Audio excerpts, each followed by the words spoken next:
Hi, everyone. Hello. Welcome to the Let's Talk Dog Business show / Let's Talk Dog Business podcast. Yeah, we've not done this one before. No, welcome to our studio. This is us. This is where we record all of our podcasts. And this is a live podcast. It is indeed. We And are today, very excited about this. And today we are joined by the lovely Daniel Shaw. Hello. Hello, how are you? Yeah, we're really good, thank you. How are you? Yeah, good. Thank you. It's great to be here.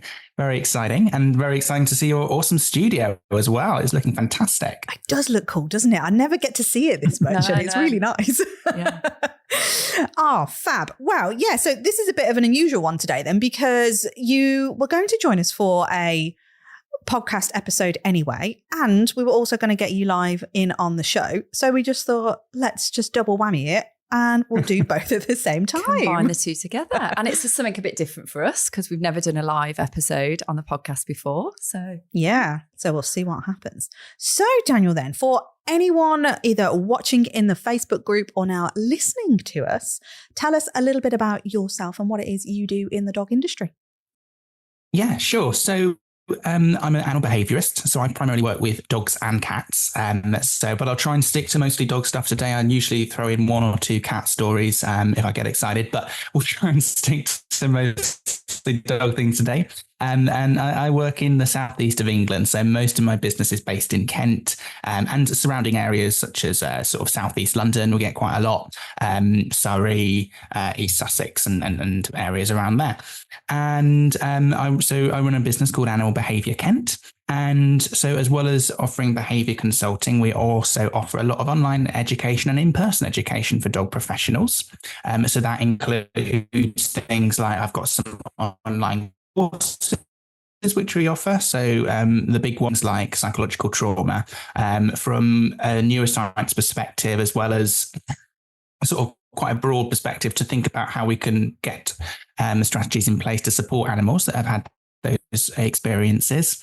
And I also offer some in-person education events, and the most key one being our annual conference, the ABK conference, which takes place or has for the last 2 years taken place in November. So it's going to be coming up in November this year, which is super, super exciting. So yeah, we've got kind of a few things going on. The behaviour consulting side involves a few different things. So we do in-person consultations for helping clients that are struggling with behavior issues with their dogs. We see quite a lot of aggression cases, quite a lot of separation anxiety cases are probably the two biggest parts of our intake. And then I also do quite a lot of assessments for foster organisations that are looking to see whether a child can be safely placed, or an adoption organisation that's looking to see whether a child can be safely placed around a dog, and whether that dog poses any risks, and if we need any mitigations in place, if so.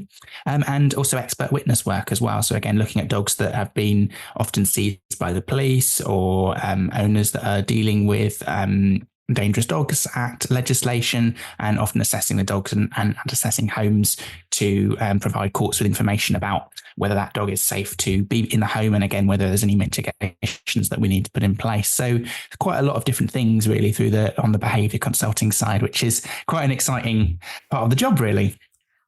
I mean, I There's can't even keep up that. Wow. How on earth are you managing all of that on a day-to-day basis? That is a huge amount of incredible stuff, but wow, that's a lot. Yeah, that's why I did my master's in neuroscience this year, because I just thought I just should need to fill up my schedule a bit more. So I'm currently sort of just crying through the final 4 weeks or so, 2 weeks even now, of my dissertation. And then I'm really looking forward to having some time come August, and feeling a little bit freer and getting on with some cool stuff business-wise. Well, yeah, because your conference is happening in November, isn't it? Yes, it is. And of course, you guys are going to be there, which is super exciting. So you're one of our exhibition holders and sponsors. So we're really, really lucky that we've got some awesome sponsors for this conference. I mean, I think you often go to conferences and there's kind of people that you just think, oh, God, I'm not really interested in this. But we're, really lucky that we've got 6, I think. Am I right in saying 6? I'll double check that. 5 or 6 really, really awesome sponsors that it's just going to be part of the learning experience. You know, you've got you guys to talk about business. You've got Hannah Capon from Canine Arthritis Management that you can, go and chat with, and even learn with in the evening about thinking about obviously canine arthritis, pain, all those sorts of things. You've got the muzzle movement. Just making sure I get that right. Who obviously released these awesome muzzles, which are super, super important these days as well. And be making a really big difference with recent changes in dangerous dogs legislation. So it is so, so lucky with the sponsors this year.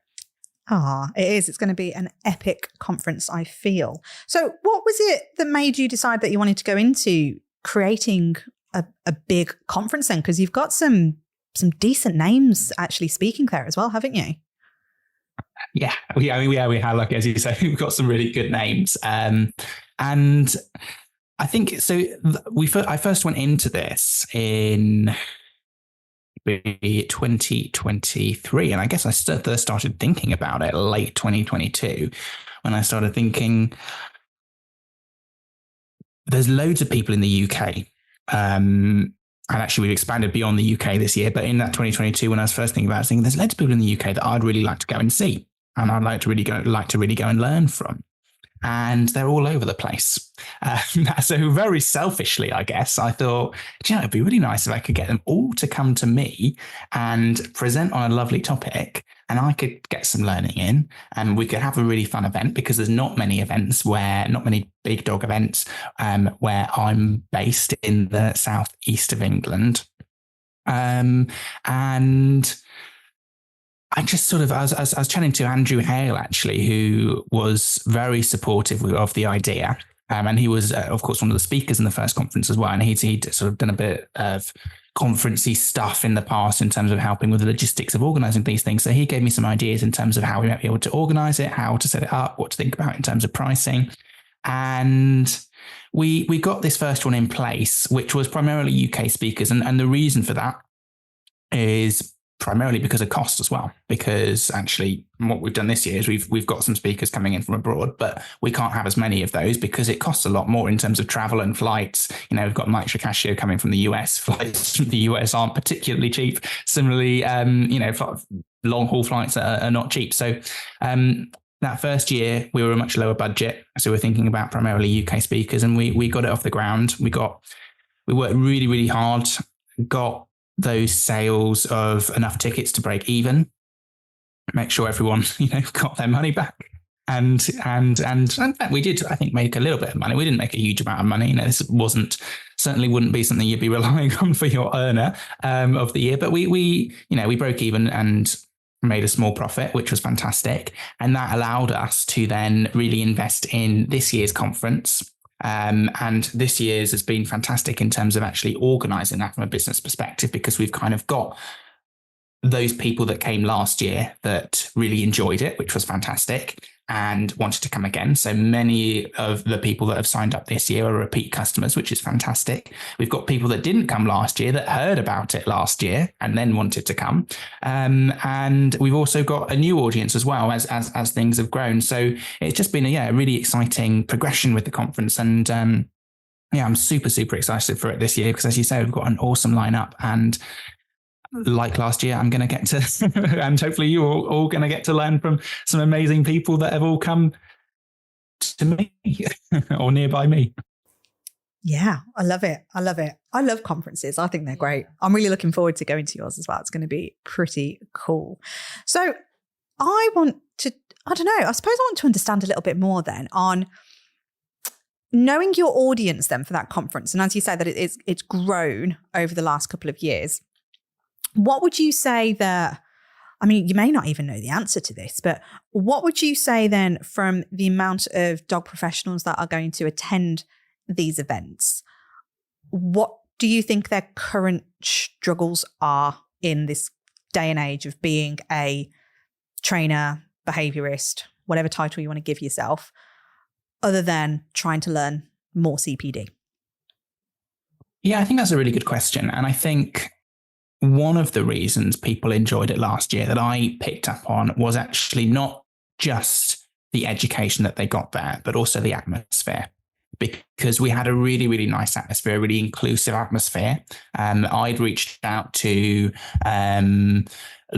loads of local trainers and invited them to come along. And I think one thing people really took away from that is actually they felt really warm. They felt really at home in that environment. And I think that's really important, because I think one thing people really struggle with in this industry, which we all know, is the fact it can be quite toxic in terms of people's behavior online, particularly, on Facebook, social media, other social medias. And I think people are often looking for a way or a place where they can have a break from that and actually and feel included and just feel like they're in a safe space with people they know, and they're not going to be judged for what they do. They're going to be able to talk about the work they do, and they're going to be able to get advice, meet peers, have that sort of networking opportunity as well. And I think that was a really, really valuable point. I think a lot of people came away just saying, I had so much fun, and it's certainly not down to me. It's down to the fact we had, 5 amazing speakers. We had Hannah Malloy doing a great job emceeing, and all of that coming together meant just people had a really good time. And I think that was a big impact on why people enjoyed it, and kind of what people were looking for, not just the educational factor. And we can talk about the educational factor as well, because I've certainly seen some trends in terms of what people do seem to really enjoy. But I think that was definitely one big thing I picked up on. As far as the subjects go for the speakers, is that something that you and the speaker would chat about before the conference? Do they determine what they speak about, or do you give ideas of what you think that you're, knowing the industry, what people want? Yeah, that's a great question. I think so. Last year we kind of had the theme around empathy, which is quite a broad theme, so people could kind of go in many different directions that they wanted to go. And I did chat to them, and I did give them some feedback on some of their talks. So they'd kind of send the talks over, and generally my feedback was, that sounds great, let's go with it. So it was pretty straightforward last year. This year we're focused around dog bites. And one of the challenges is we've got 10 speakers, right? So we've actually got to make sure there's not too much overlap with some of those speakers. And that's where there has been a little bit more sort of back and forth in terms of really kind of finding some cool topics. And I think that's led to some really positive things. So to give you an example, Amber Batson's one of our speakers, and she's a vet and a behaviourist. And we've also got Robert Falconer-Taylor as one of our speakers, and he's also a vet behaviourist. And she was saying to me, obviously I don't want to overlap with Robert and kind of do something that he's doing from that veterinary behaviour perspective. And Robert had already said to me, this is his idea, and he's come up with something really cool and unique. And I can't remember if I've released it yet, but if I haven't, then this is the big release. He's basically looking at sort of research around human psychiatric data and research, and looking at how research in humans and also other animals can be applied to dogs. So those sort of psychiatric models work and I guess don't work possibly as well for dogs, and then sort of looking at the applicability of them. So I said to Amber, well, this is what Robert's looking at. He's looking at kind of this very sort of researchy side of things from the psychiatric model. So I said, what about maybe looking at something related to medication, and maybe looking at even sort of thinking about the ups and downs, some of the side effects of medication, how that might come into dog bite situations. And I should say as well, sorry, the overall theme of the conference is dog bites. So that was obviously a kind of a broad influence on what influenced the speaker topics.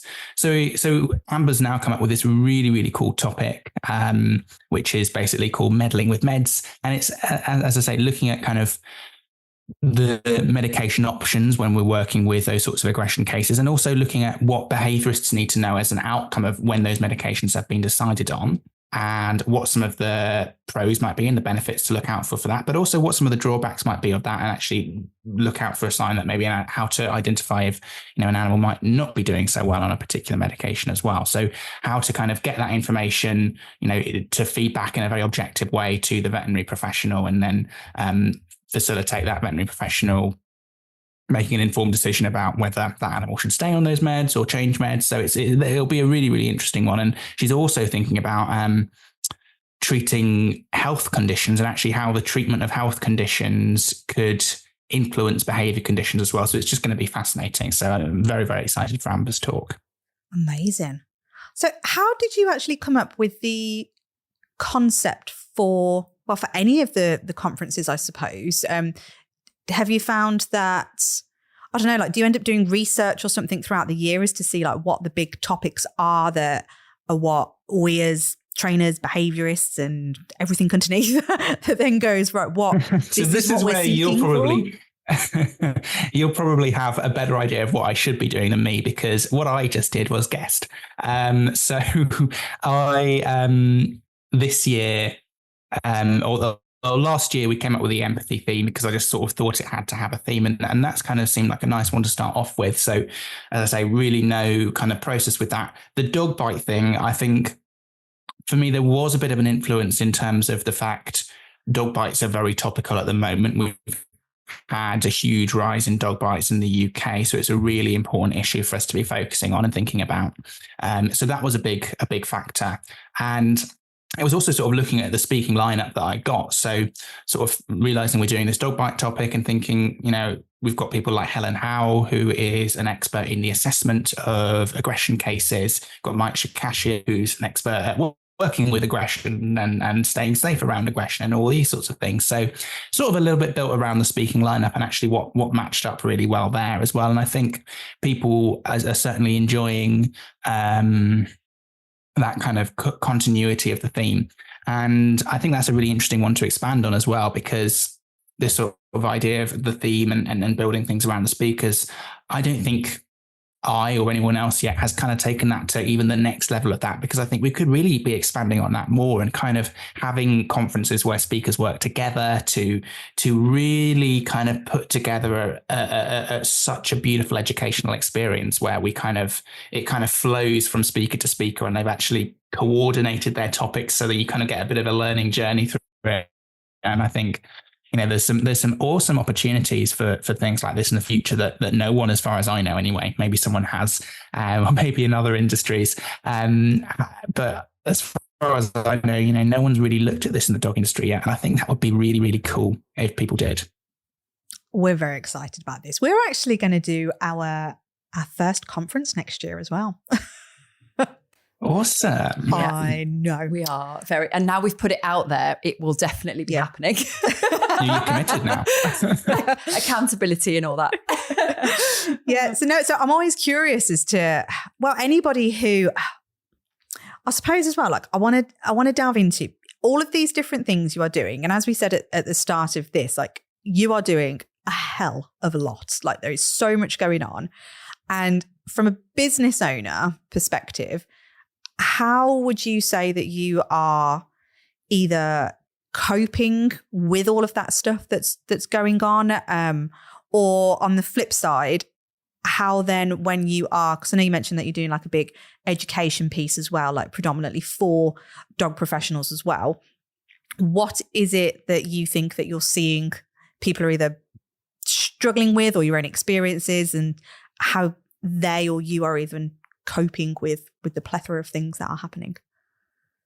Yeah, so I think there's certainly a big part of the thing people are struggling with, and this is one thing that's come up in our feedback forms from the conference, and that's definitely something I'd recommend anyone doing if they're organising any sort of event or anything like that, is the feedback forms are amazing. And something I learned with that as well is if you can get people to fill them out in person, they're much more likely to fill them out. So it does give you more work in terms of having to transcribe them. But if you can actually give them out in person, you get a lot more responses, because otherwise people get in their email inbox and just forget about it. But something we did pick up on is I think there's a lot of frustration around working with people and the people element of the dog industry. And actually, that's not something that I offer a huge amount on because it's not really my area. But it's something we're kind of tying into some of our future educational options with thinking about.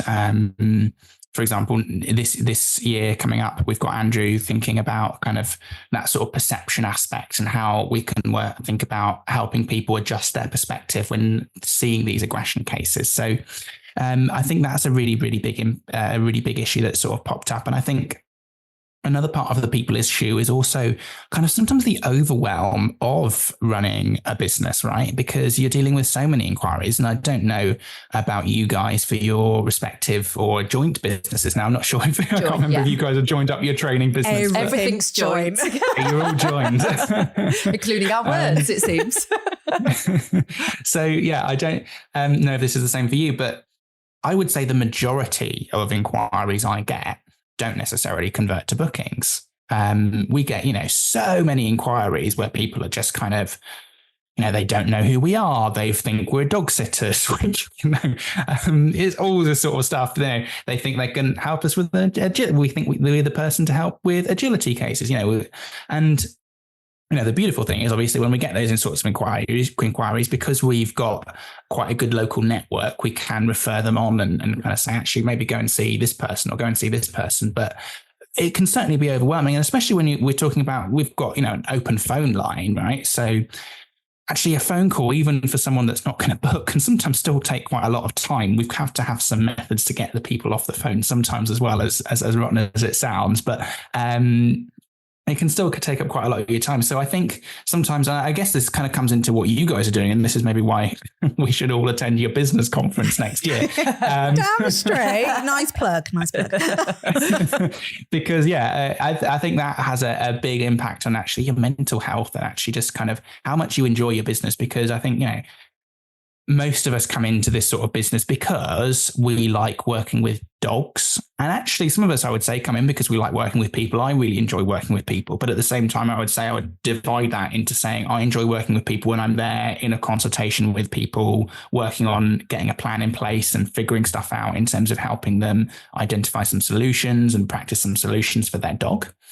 Whereas I don't really enjoy answering the phone to people that much and kind of saying, actually, this is when I'm free. Do you want to book something in there? No, this is what we do. I find that a little bit mundane, but and I think ways to streamline that and actually having ways to kind of set boundaries around that probably make a really big difference. So I think definitely that's an educational gap that we could, and something I could as well, all benefit from. One thing that helps me with it is I've got an awesome team member, Boo Blackhurst, who does a lot of our sort of the admin side of it now, which is fantastic. So she manages a lot of our incoming bookings, some of my timetable for all of that, which has just made a huge difference. So you've got a team around you, presumably, from what you're saying then. How many have you got? Okay, one. Okay. So my next question was going to be for you. When did you make that decision to, and I suppose even just taking one person on is a decision, isn't it? To go, I can't do this all by myself. I need a bit of help with it. I need to offload some of the other duties that maybe either you don't like doing or you don't have time to, or your specialty lies elsewhere. How did you come to that decision? Yeah, it's interesting. It's purely just as the business built up and we realized we needed more, or I realized we needed more people to support with just the consulting side of it before I actually was thinking so much about the admin side of it. And we kind of went up to having 3 people. We're currently at 2 people, but we're looking to sort of, again, grow again a little bit more, especially in terms of thinking about kind of expanding into classes and things like that. It's not something, as I say, that I necessarily enjoy doing so much, but I think, because we've got quite a good platform, we've got quite a good local platform, we're in quite a good place to start offering some classes. And when I say classes, we're going to tailor this a little bit so it's more around what we do, which is the behavior consulting. So we're not thinking so much puppy classes, but actually thinking about things like classes where dogs can work on learning to do sort of enrichment games or free work with their owners, or working to do a sort of new approach to recall that my team member Boo Blackhurst has kind of got some really cool ideas on. So we're kind of behaviorally focused classes is something we might expand into, and that's again something because I live quite close to Hannah Malloy.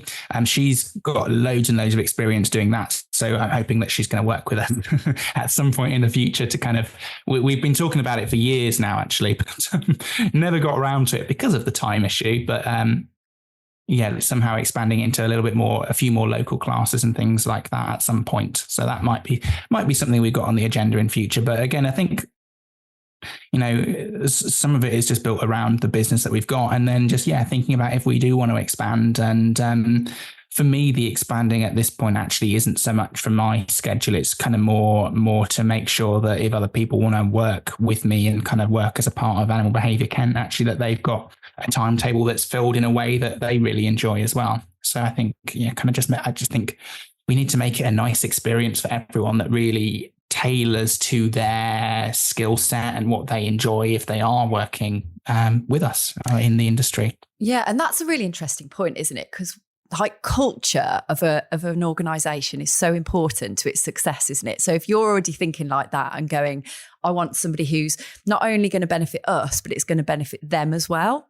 And it's actually going to be something they enjoy doing, rather than, I think it can be so easy to just have that sort of perspective of going, well, it's got to just work for us. When actually, if you get the right people on and you include them in your business making decisions and where the business is going to go and all of the values and the mission around that business, then you're more likely to build a really successful business. It makes a huge difference. And I think for anyone listening or watching us on Facebook, and by the way, if you are watching us on Facebook, feel free to ask questions in the comments and we can pose them to Daniel, or we can help answer them as well. But it's when you get that culture bit right, as Vicky was just saying, even if you are just a one-man band at the moment and it's just you and your current mindset is, I'm never, ever going to have staff. I'm not doing it. I don't want the hassle. I don't want any of this and I don't want any of that. I don't want to let go. No one else is good enough. Yes. I've had all those thoughts. Yeah, it is. It's all this stuff, isn't it? And actually, can I just interject in there? When Jo and I merged the training business, how bad was I with all this? I didn't want to let any of it go. I didn't want to let any of it go. No, you didn't. I was like, do I really? And I trusted her implicitly, but I was like, this is scary. Yeah, she trusted me with this business. She didn't trust me with her dog training business. Yeah, the dog training business was after this business. I was like, yeah, I'll do that with you, but I'm not sure about doing the training with you. But that was a big thing for me, actually, to have that kind of mindset shift about Sure, I forgot about that. Yeah. But no, it is, isn't it? I would say it's rare. I'm not saying it never happens, but it's rare, I think, in this industry, and I appreciate that is a blanket statement, that you go into it thinking big. Now, there are definitely a few, like a percentage of people that do that. We're working with a few of them that have absolutely gone into it thinking, yes, I can see it being a big multi-six-figure business where I am the step back and I've got a team doing all the stuff, and they can see that. But I would say on a whole that is a much smaller percentage. However, in our opinion anyway, if you get your hobby that you love working so well for you because you do actually plan it like a business, you treat it like a business, and you allow for that bigger growth mindset, I suppose, in thinking about exactly what the business is set out to achieve, not necessarily what you as the owner want, but what the business is capable of doing, then you naturally start creating that culture, even if it's just for yourself, so that when somebody does come on board, even just to alleviate some admin problems, because we all get bogged down in it. Like you've already mentioned that you hate doing the phone call side of it. And it becomes a bit of a laborious task, doesn't it? Because you're like, oh God, I'm going to be on the phone now for like 40 minutes per call. By the way, we can help shrink that down to like, I was going to say strategy around the calls.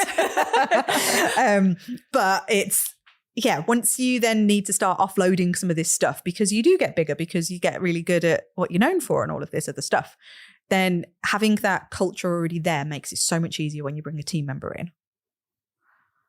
And I think you alluded to as well with, what was her name? Boo Blackhurst. Boo Blackhurst. Boo, brilliant. I love it. Yeah.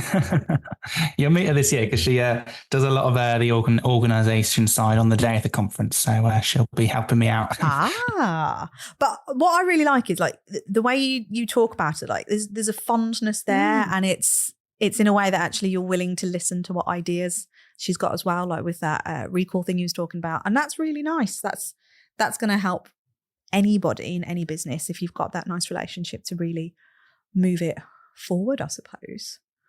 So, yeah. So I think that's the thing, isn't it? Oh, sorry, go on. No, you go. No, I think that's so true, isn't it? Because I think what you've just said kind of highlights to me is how with me and Boo, what the nice thing is there is we've got some different skills. She's been working in the industry longer than I have, so she's got some really cool skills and awesome experience that she can kind of bring to the table. But she's also probably not the best person for setting up a website and all of that sort of thing. I don't know. So she's, so we kind of bring, I feel bad now. I'm saying she's bad at website.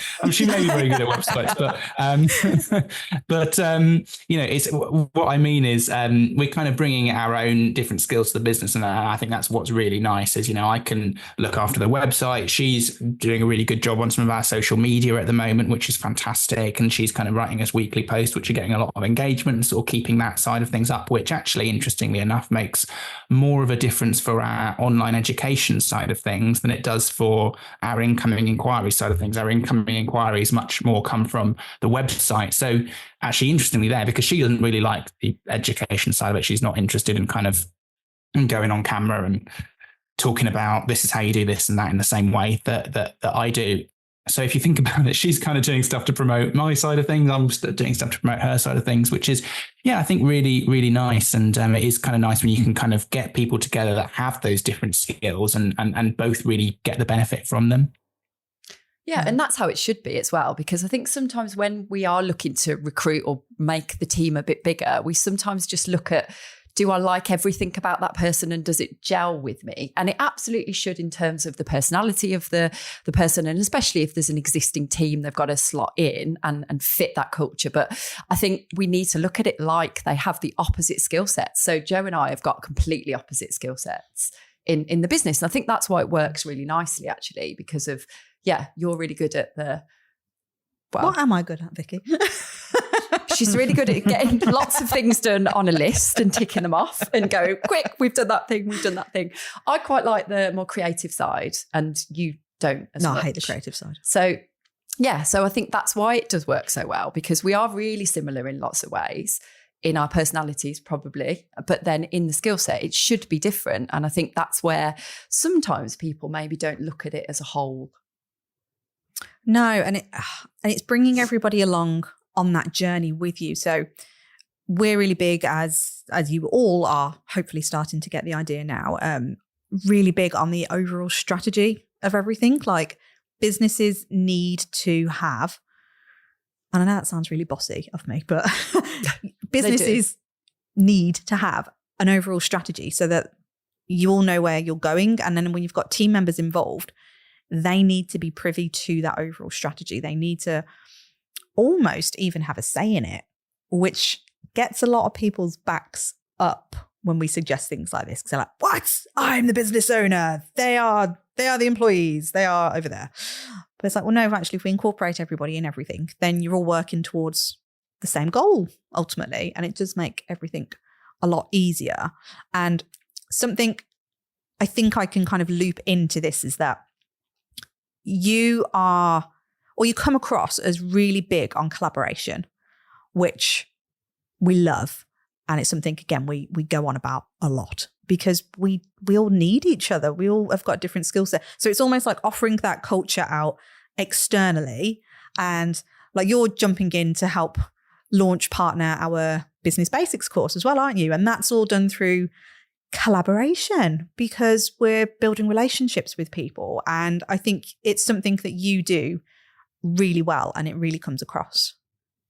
Yeah, I think well, that's very nice of you to say, firstly. Thank you. And I think that's so true because I think, none of us, when we're thinking about the educational side of it, are going to be an expert in everything. Obviously, I'm not an expert in marketing and business sort of management and that side of things. I'm not an expert in, say, ethology or something like that. So, kind of all these broad different things that we might want to focus on being part of an educational package when we're thinking about providing really high value CPD for other professionals in our industry. I think it makes so much sense. And almost actually, if you want a really good product, and if you want a product that maybe offers and encompasses all these sorts of different types of things, a little bit like we're doing with the conference, or a little bit like, some of the big schools do. So thinking of like, Grisha Stewart's Academy, or,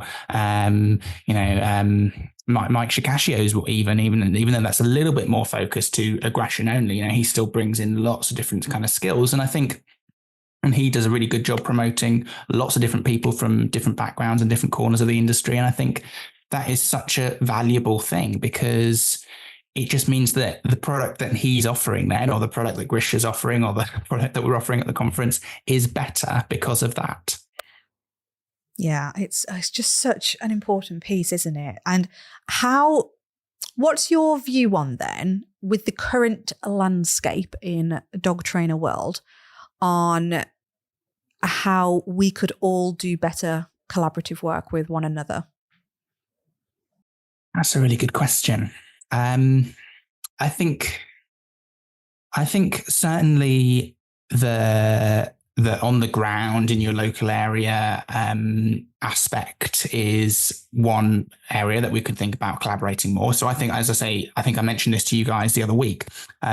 I'm quite lucky that the area that I used to live, I've moved now, but the area that I used to live, we had a really good network of people that all did kind of work together really nicely. So like I said, if you need this person, if you need a dog walker, go to this person. If you need an agility trainer, if you go to this person. If you're looking for some man trailing, go for this one.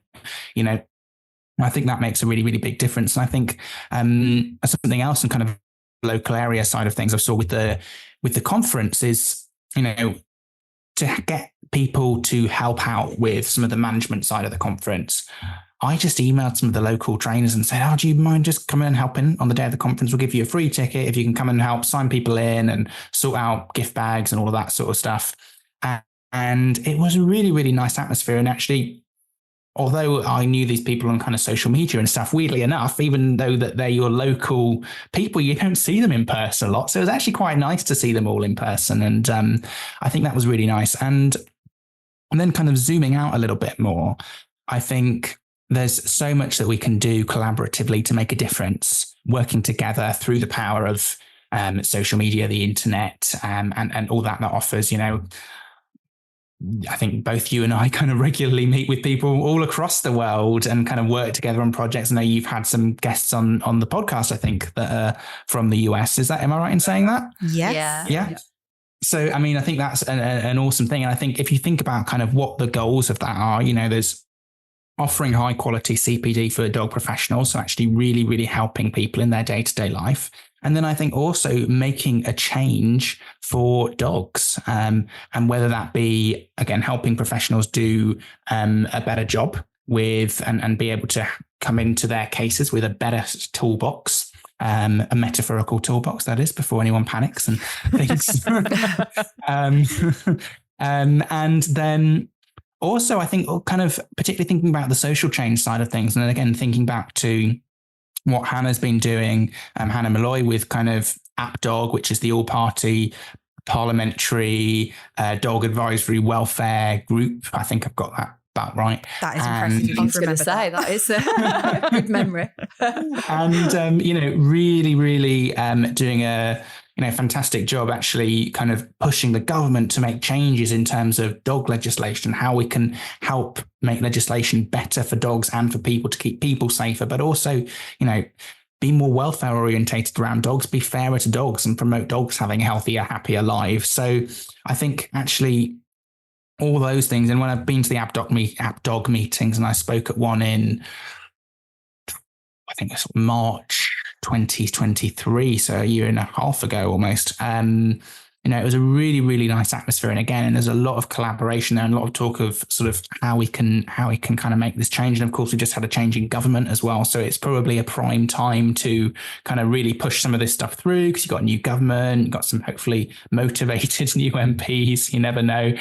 So it's probably a good time to kind of really push for some of this stuff and keep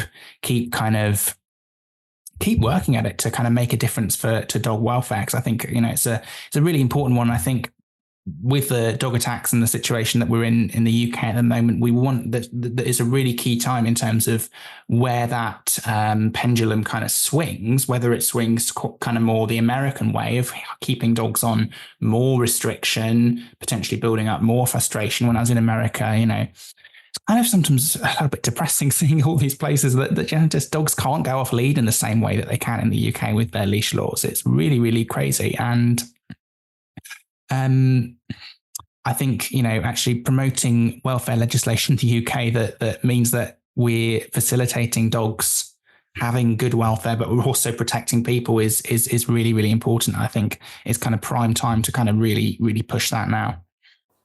Yeah, it's we've been doing a lot recently on looking at the wider picture of everything. And when you were talking there about the government change and all of this, I don't think enough of us, and I'm speaking for ourselves as well, like we have still got some work to do on this, but taking into consideration just how big of an impact the wider marketplace has on you as an individual, running your business, helping Joe Public with their dog. Like there is so much stuff happening. And like you say, if it is going to go closer to how the states are working with these leash laws and everything, then that is going to have an impact on your business. Yeah. And you potentially could get more problems where if we have dog parks, for example, look at all the issues that come off the back of lots of frustrated dogs being let off lead together in a unsupervised space like that. So then they could have, people could be dealing with more problems of that kind of respect. So it, like Joe said, it's good to just keep looking at that wider marketplace and see where it's going and the trajectory it's going on, because it impacts everybody in the industry. Yeah. And I can appreciate just personally how difficult that is because, well, Vic and I are the same in that we don't like watching the news. We feel like it depresses us a lot. It's just, it doesn't help our flow on anything. However, more so in recent months, we're like, do you know what? It is super important to actually have this awareness because it does impact how you are going to be able to run your business, and you may have to start changing how we're doing things. So we're already talking about us doing things differently in our dog training business. But even when like taking it back to earlier, when I think you were talking about doing like behavioral classes, it's starting to think, what does dog training, dog behavior, dog support, whatever category you want to put it under, what does that look like for 2024? And what does that look like for 2030? Yeah. And also what needs to be changed from the older models, which have been going since time began in dog training, and looking at it differently and going, does that still work? Does that still get the results for people? And how can we, deliver it for owners who need our help so desperately? So I think that's really nice that you're looking at that kind of behaviour side of how can you do classes slightly differently? How can you set it up for success? And I'm guessing that's where the driver behind that is. Yeah, absolutely. And I think tying into kind of the classes thing and I suppose the sort of the wider picture thing, I think, again, by no means am I great at any of this stuff, and I'm not one to have done a lot of this. But I think even reaching out to your local government, your local council, thinking about actually, can we use this space? Can we use this park as a potential place to do some training? Can we set up some sort of dog fair where people learn about dogs? Can we do this? And actually seeing what we can do to just kind of promote some education and promote some. I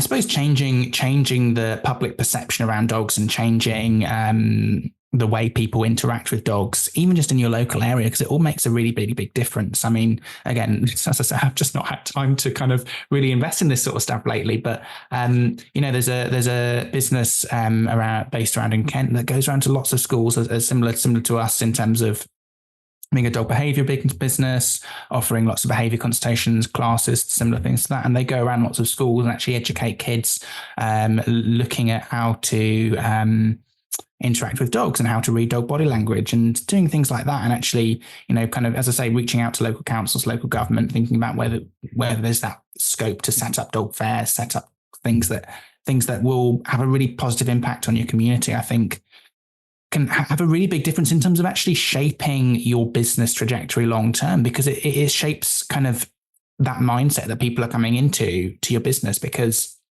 I would say, in fact, with my website, I do pick up a certain type of client, and that is the type of client that I will like working with. And I think that's partially because of the way I work my website, partially because of the way I deal with people when I'm doing a discovery call, and people that I generally don't want as clients don't generally get in touch as much. And I think then kind of the next step of that is if you can actually funnel people to become the clients that you want, because they're coming in with a really nice attitude and mindset because of the work you're doing in the local community, because of what you're doing to change public perception around dogs. Again, I think that would be just so cool. Something I'm totally guilty of not doing enough of, but I think I'm not surprised you haven't got time. I was going to say, you've got enough on your plate, haven't you? Have we got any? We have. So Emily has just commented saying, these things add a social value aspect to your business too, which I think is quite important.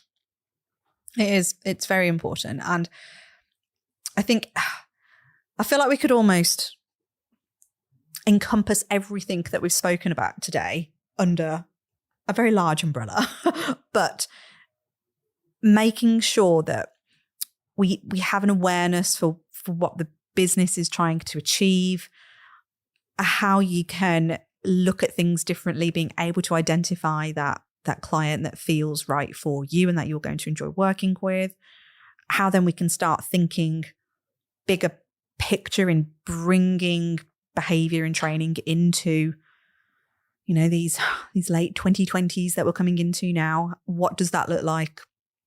And collaboration. Like, it all just kind of envelops nicely. And I don't think there is enough awareness of just how much everything is so interlinked and interconnected, that if you do part of this puzzle piece, it affects this part over here. And you have to keep looking at that bigger picture, but knowing exactly the strategic next step on what you're going to be able to do with it. Yeah, precisely. Yeah. Yeah. Cool. Right. Are there any other questions on Facebook? We've got quite a few viewers, so do let us know if there is anything you want us to ask, or if you've got any comments on it. We would love to hear from you. I just want to loop back to what you were talking about collaboration earlier. And you were saying that in your local area that you've moved from, you had a really nice network of people that would refer to each other. Where did that come from? Like, how did that start? Was that you reaching out, or was that because that's the big thing, isn't it? How, it takes one person to start something like this, doesn't it? And almost have a ripple effect. So was that you as a result of you reaching out in the first instance? Yeah, I think it's an interesting one. I think it's sort of word of mouth to a certain extent. So I knew maybe one or two other dog trainers personally, and then they would say, "Oh, have you heard about this person?" And then maybe you would see their businesses on Facebook. You'd follow their businesses on Facebook, maybe see them on local groups, and then you just kind of get to the point where actually it was an event that I bumped into a couple of them at one time, and then got to chat to them a little bit. So it's just kind of organically formed. But I think, if you're not sort of lucky in that way that you kind of just run into them, and you kind of have that opportunity to organically build up that communication. I mean, one thing is where I lived, you kind of quite often ran into other dog trainers in like the local walking spots as well. But I think, definitely reaching out to people is always good. I think, a lot of people are really, really scared of competition, as you guys were saying. And I think I've certainly heard some horror stories about how people have treated competition. So I think, I understand why people are hesitant to do that. But I think, if you go in with an open mind, and that, if there is that risk, of course, that maybe they'll be a bit standoffish, maybe it won't go as well as you hoped. But I think if you go in with an open mind, leave that door open if they don't want to communicate particularly, you're not going to do any harm, hopefully. I think I understand it is a kind of, it can feel like a bit of a scary one, I think, because of the way, some people behave. And I think that it is an industry-wide thing, is there's a lot of fear of competition. I think you see that even within people kind of on the educational side of the industry as well. I think there is a lot of fear of competition. And I think that only leads to people becoming more isolated and not being able to offer such great products. And I think that the kind of really embracing your competition is such a valuable thing, whatever you're thinking about, whether you're thinking about, on a local basis, on maybe an online education basis, on a conference basis. I think the conference basis is a really interesting one, even because I think, perhaps this is controversial to say, but I think there is probably only a finite amount of conferences that can happen successfully on the topic of dog behavior in the UK. Because, they cost a lot of money to attend a conference. We have really high overheads. So we need to sell, for this one, for example, we need to sell at least 150 tickets. Tickets cost about £250 to £300 a ticket. People aren't going to be able to attend an infinite amount of conferences. So that's where I think, actually, if you've got those channels open and someone says, oh yeah, I'm looking at organizing a conference on this, or oh yeah, I want to organize an event on that. And then you can say, actually, do you know what? Can we look at combining our events somehow? Can we look at actually how you can integrate what you want to do with what I want to do somehow?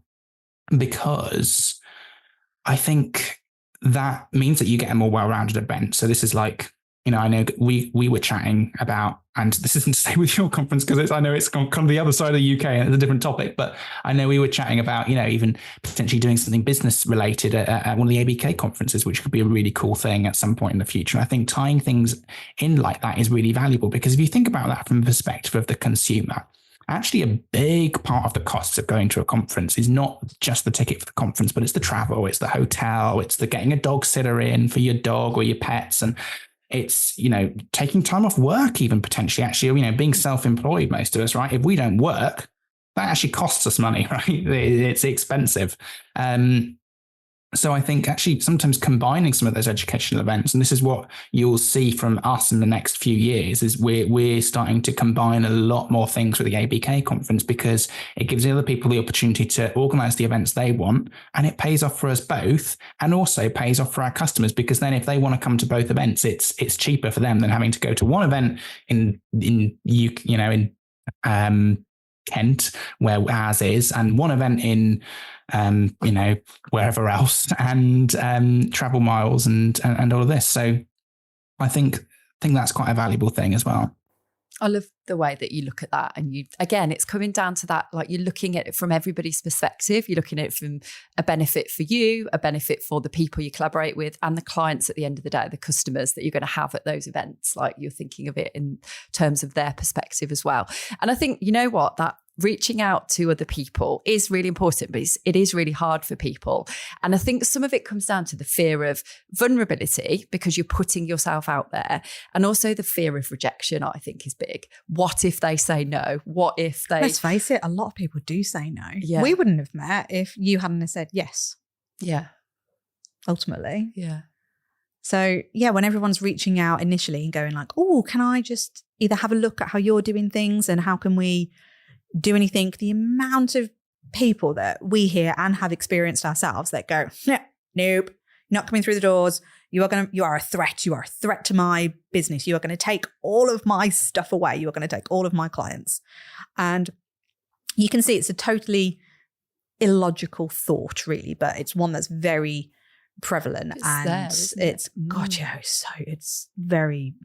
very high up on everybody's mind. I lost count of the amount of people that reached out to me over the years, in the sort of 16 years I was doing the training business, to go, can I just come and not necessarily shadow you for any period of time, but just come and watch a class, or come and see what you do and find out about, just watch you do your craft, basically, to see like how it inspires me to do mine if they're looking at getting into the industry. And the amount of people that would say, oh my God, you're the only person that said yes to it. Everybody else has gone, no, we don't let outsiders in, or like weird comments like that. And it's kind of, again, it's these walls of protection that go up and be like, what's their real intention?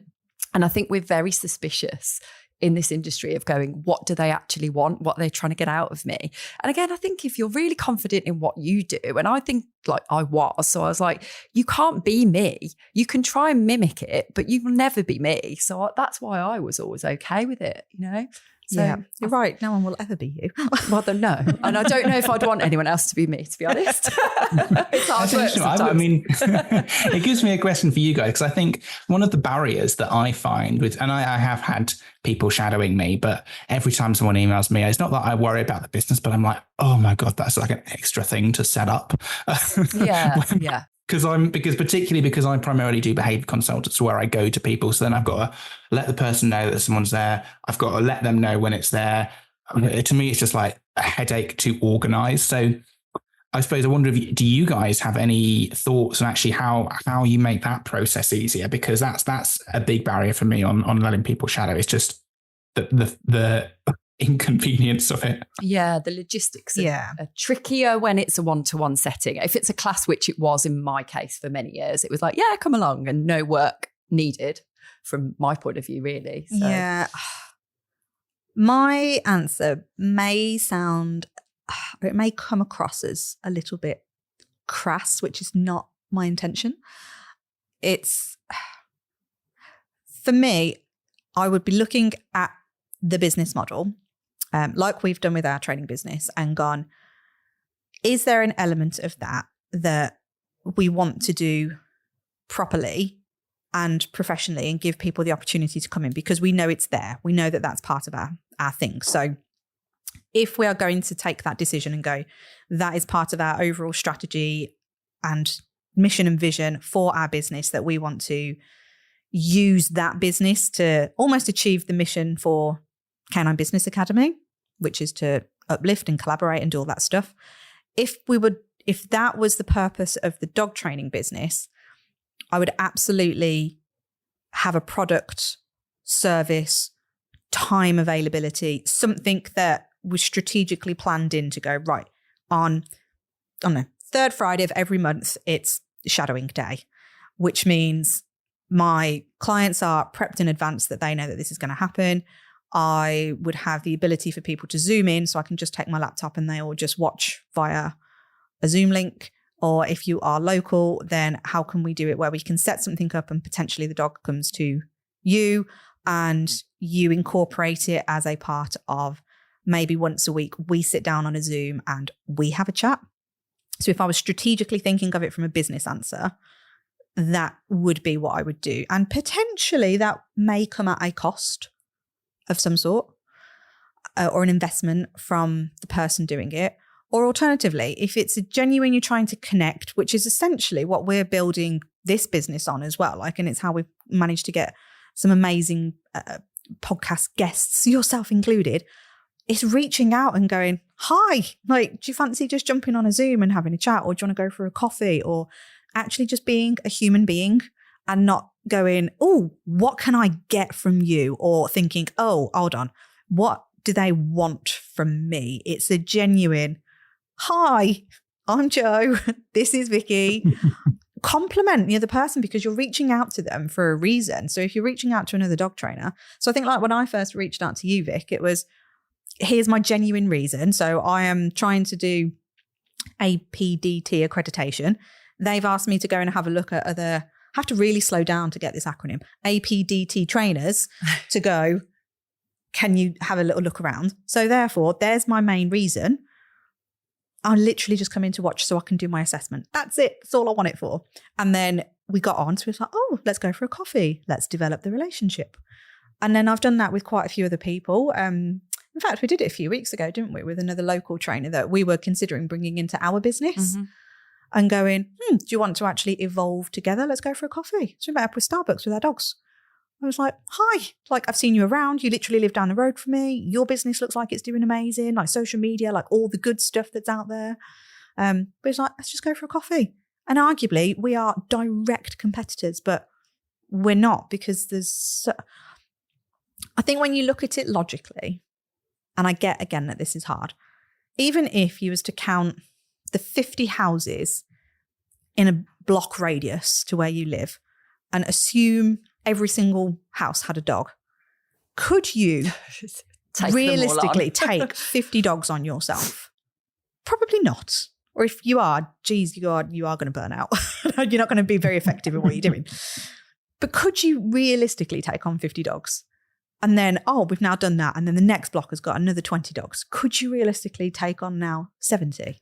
But I guess if you don't look at it in any other way, as much as like the more you know about other trainers in the area, the more you can feel confident to refer the ones where you get inquiries that don't suit you anyway. So I think even if you don't want to like get close to people and kind of do too much with them, I think surely collaborating with people so that you can have that referral kind of back and forth is good as well. Do you agree? Yeah, I think that builds goodwill as well, doesn't it? If I get a referral and it's like, whoever referred me from down the road, it's like, well, that's quite nice. It's a nice fuzzy feeling inside, isn't it? It's a little bit warm, isn't it? Yeah.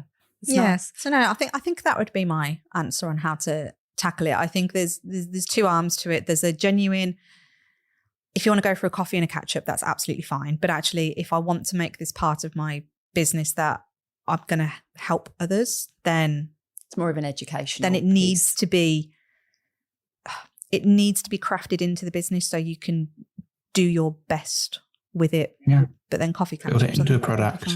Yeah. That's really interesting. I've seen, interestingly enough, a few places that do something along those lines now, actually, where they've kind of formalized it a little bit more, which I think I've not met any of the students of it that have, to hear how it was, but I know behaviour vets have done that. I don't know what it's like, but it looks like a really interesting sort of experience for anyone that's kind of looking for that sort of mentorship. And actually, interestingly enough, and maybe this is another thing to think about on it, is a lot of what they do with that is online consulting as well. And I suppose that might be a little bit easier if you're doing an online consultation for someone to shadow. Obviously, you're not going to see as much practical stuff, but for some cases that might work quite well.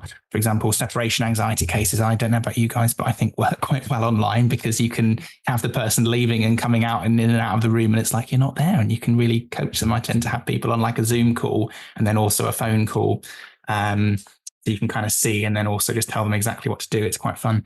But yeah, it's there's lots to be done, and I think actually this time, everything that we've been talking about. Adam, I hope this kind of answers your question, because Adam has put, any tips for networking and collaboration with other professionals when you're new to the industry and don't have a name for yourself? I hope that answers it, because actually I don't think it's about having a name for yourself at all. I think it's about genuinely just reaching out. Like I say, we didn't have a name for ourselves on Canine Business Academy, and now there's 30,000 downloads of this podcast. So arguably 30,000 people now know our name. I don't know. I don't know if that's how it works. Hopefully they're paying attention. But nobody's ever going to know you unless you go and introduce yourself and say, "Hi, I'm Adam." It's like, this is what we need to do. And then what has Mel put? Mel's put, need a conference like this in Scotland. We always miss out with crying emoji faces. Yeah. Well, there was a good event in Scotland recently I went to with Elliot Connor and Kathy Murphy and Simone Gabois. So there is one or two good things up there. I'm sure there'll be more. But maybe this is where we guys should all try and organise something. Go up to Scotland and we could do a road show. We could do multiple locations. I am down for this. Out of a truck. Out of a truck. Just throwing in more constraints. Like the old Radio 1 like road shows, weren't they out the side of a truck? I mean, it'll be a different vibe. It will be a different vibe to Radio 1, I'm sure. But, why not? We can bring Radio 1 I think there's a lot to be said as well for, the fact that there are a lot of conferences in one place. But if you develop, the big educational conference with that kind of consistent flow through where all the speakers work together, and then they say, do you know what, we're going to do this conference here first, then we're going to do it here, then we're going to do it here. And by the time you're on the third one, everyone, and say if you've done it in the UK first, so you've done it in the south of England first, and then you do it in the Midlands, and then you do it in Scotland. By the time you get to the Scotland one, everyone in Scotland's, like, oh, this sounds amazing. Yeah, everyone went down south, went to it. The Midlands guys went to it. We've got amazing buzz. So yeah, I just think interestingly that the conference market, it is hard, and a lot of people really, really struggle to sell their tickets for conferences. People really, really struggle. People are struggling in the US, people are struggling in the UK. But I think equally there might be an element of we need to sometimes take things to the next level with how we do conferences and actually kind of really change our way of thinking about them a little bit to make them more appealing, I guess. And Yeah. more accessible, i.e. the roadshow. Mal's added to that saying multiple locations. Oh, Good Lord. Well done, Mal. We'll put that on the marketing. Oh, fab. Well, Daniel, I feel like I could talk to you all day long because it's just fun. But I am conscious that everyone who normally watches the show has got lives and work and everything else and probably doesn't want to listen to us ramble all day long. So would you like to share, if people want to know more about you or your conference, which is coming up, do you want to tell people where they can find you? Yeah, so my conference, after me just saying it's been difficult for many people to sell tickets for conference, my conference has actually sold out. Oh, has it? Oh, okay. So we're quite for next lucky. year then. So next year, keep an eye out for next year. We're going to be announcing it probably on November the 24th, which is the last day of this year's conference. There's going to be a cool, very exciting announcement. We have some awesome things planned. And if you do want to see this year's, you can still get the virtual tickets. So if you just visit Animal Behaviour Kent, our website, you can find the conference section of the page and get virtual tickets. And I can provide you guys the link for that if you would like.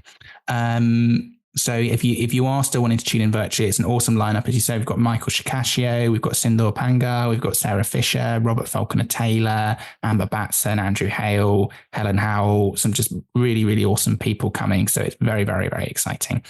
And anything that I do is really on that ABK website. You can go to ABK Learn if you want the online platform for my online stuff, and or just follow us on Facebook to just kind of keep up with what's going on. But yeah, definitely keep your ears to the ground with 2025 because we sold out and there are a lot of people that felt like were a bit disappointed to not get tickets for 2024, which I felt awful about. So we're organising the 2025 one as soon as possible afterwards. It's only going to be about 8 months between them, which is really quite soon after.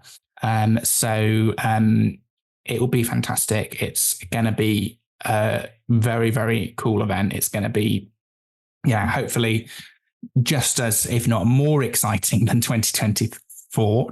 That's this year, 2024. Possibly not more exciting because I don't know quite how we'll be able to top this year. I think it should be hopefully on a par with the amazing speakers of this year. And definitely check that out. Exciting. Another sellout by the sounds of it then. Well, that's the hope. And very last question that we always ask our podcast guests. So I know we're kind of doing this as a hybrid of the training show as well. But who do you know that would be a good fit for our podcast to come on as a guest? Ooh, that's a really good question. Oh, okay. We always like putting people under pressure on here.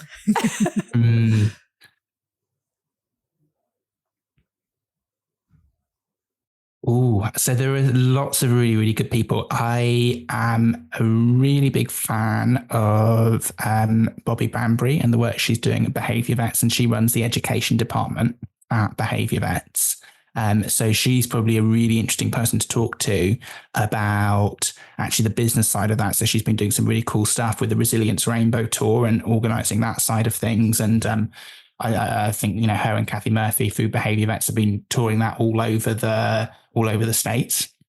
And then she also organises all the sort of the webinars and online side of stuff, I think still. Not sure if she might have moved position now, but so she's got some really, really cool insights into some of the business side of things. So I'd definitely speak to her if you get the chance. Awesome. Brilliant. Well, definitely. Indeed. Fabulous. Right, well, we will end it there today. So thank you to everyone who's listened and thank you to everyone who has watched. Podcast listeners, if you want to get in on our bi-weekly training, then you can hop into our Facebook group, which is where we do all of these. And we will put the link in the show notes so you can follow that. And I've just seen a load of love hearts come flying up on my screen, which confused the life out of me whilst I was doing it. So thank you, whoever has just done all of that. We hope you always a good sign. Yeah, I was like, oh God, just what happened? I thought I'd press something. But no, thank you for the love and thank you for joining us. And thank you for joining us, Daniel. I've really enjoyed this conversation. Brilliant. Well, thank you for having me. It's been great. And yeah, I really look forward to being involved with launching your new course as well next week. Is it? No, you'd have told me this. And I just Actually, it's next week. I'm really yeah, sorry. Yes, no, it is. It will be next week. No, you are right. Yeah. You are right. So yeah, so keep an eye out, everybody, for that on both Daniel's pages and ours, because it's going to be good. Good luck with it. It'll be awesome. And yeah, I think anyone that's getting into business, it is going to be an absolute go-to, isn't it? So yeah. We hope really so. Looking forward to being involved in kind of sharing it and promoting it. Brilliant. Oh, thank you ever so much, Daniel. Thank See you later. you.